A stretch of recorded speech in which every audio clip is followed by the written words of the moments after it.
Once upon a time in Israel, the land was suffering from a great drought and the people were in deep distress.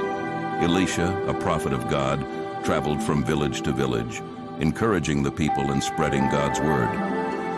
One day he came to a small village where he met a poor widow. This widow was in great despair because her husband had died, and she had nothing left. Her children were crying from hunger, and the only thing she possessed was a small jar of oil. The widow ran to Elisha and cried out, "Oh, man of God, please help me. My creditors are coming to take my children because I cannot pay my debts." Elisha, moved by her sorrow, replied, "Tell me, what do you have in your house?" "Nothing. The widow said sadly. Only a small jar of oil."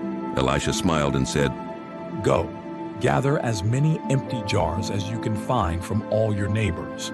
Then go into your house, close the door behind you and your children, and pour the oil into all these jars." The widow hesitated for a moment, but then did as Elisha had told her. She and her children went from house to house, asking their neighbors for empty jars. Some neighbors were skeptical, others were helpful, and soon they had collected many jars. Back in her small house, the widow closed the door just as Elisha had said.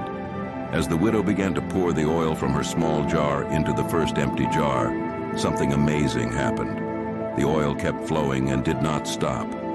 The widow and her children watched in amazement as each jar was filled to the brim, one after the other. They filled jar after jar, and still the oil did not run out. Finally, the widow said to her son, "Bring me another jar." but he replied. There are no more jars left. Then, and only then, did the oil stop flowing. The widow, filled with joy and wonder, ran back to Elisha to tell him what had happened. Elisha smiled when he heard the widow's story and said, "Go, sell the oil and pay your debts. You and your children can live on what is left."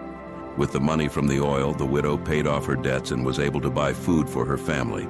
They were no longer hungry, and they were safe from the creditors. The widow and her children were filled with gratitude, knowing that God had provided for them in their time of need. This story teaches us that God provides for those who trust in Him, even in the most desperate times. When we have faith and follow God's guidance, He can turn our smallest blessings into something great and abundant.